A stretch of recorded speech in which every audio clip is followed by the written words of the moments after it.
Hi friends, it's Miss Kathleen. Today we are going to read Alexander and the Terrible, Horrible, No Good, Very Bad Day.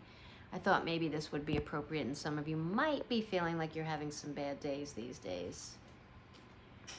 I went to sleep with gum in my mouth and now there's gum in my hair.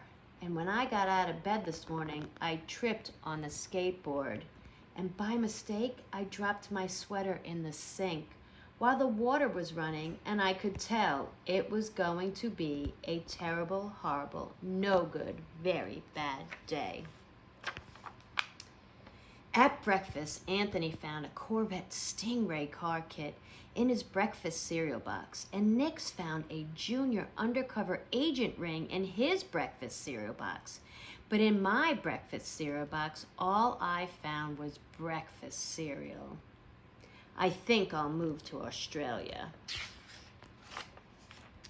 In the carpool, Mrs. Gibson let Becky have a seat by the window. Audrey and Elliot got to sit by the window too. I said I was being scrunched. I said I was being smushed. I said if I don't get a seat by the window, I'm going to be carsick. No one even answered. I could tell it was going to be a terrible, horrible, no good, very bad day. At school, Mrs. Dickens liked Paul's picture of the sailboat better than my picture of the invisible castle. At singing time, she said I sang too loud. At counting time, she said I left out 16. Who needs 16? I could tell it was going to be a terrible, horrible, no good, very bad day. I could tell because Paul said he wasn't my best friend anymore. He said that Philip Parker was his best friend and that Albert Mayo was his next best friend and I was only his third best friend. I hope you sit on a tack, I said to Paul. I hope the next time you get a double-decker strawberry ice cream cone, the ice cream part falls off the cone part and lands in Australia. There were 2 cupcakes in Philip Parker's lunch bag, and Albert got a Hershey bar with almonds, and Paul's mother gave him a piece of jelly roll that had a little coconut sprinkles on top. Guess whose mother forgot to put in dessert?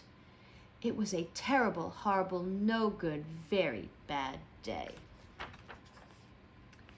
That's what it was, because after school, my mom took us to the dentist, and Dr. Fields found a cavity in me. Come back next week and I'll fix it, said Dr. Fields. Next week, I said, I'm going to Australia.